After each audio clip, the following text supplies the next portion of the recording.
La Coordinadora por los Derechos de la Infancia y la Adolescencia reveló datos alarmantes con relación a la situación de la niñez paraguaya. Ellos también iniciaron una campaña de concienciación y también piden a las nuevas autoridades que prioricen los temas relacionados a la infancia. Ricardo Roa, tenés todos los detalles, por favor, adelante, te escuchamos.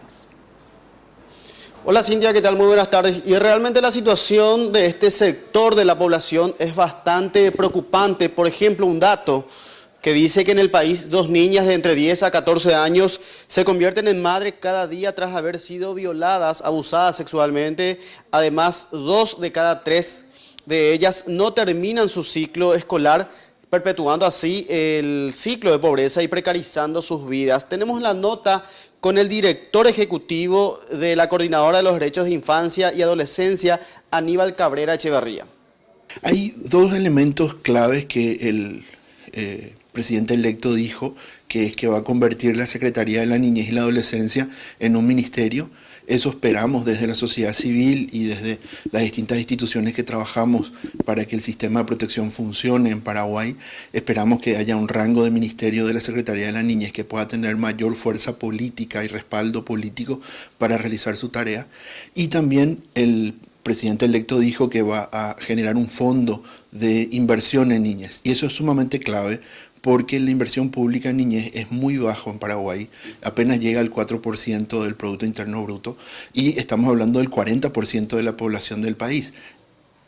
Otro dato que también preocupa y bastante es un dato del año 2016, que dice que 4 de cada 10 niñas y niños que residían en hogares cuyos ingresos per cápita fueron inferiores al costo de una canasta básica de consumo. Según datos oficiales, la población de 0 a 17 años en situación de pobreza representa al 38% de la población. Escuchemos nuevamente la nota que tenemos con Aníbal Cabrera Echeverría, director ejecutivo de los Derechos de la Infancia y Adolescencia.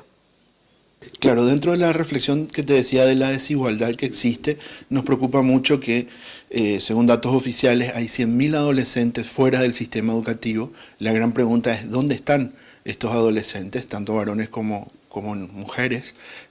¿Por qué no están en la escuela?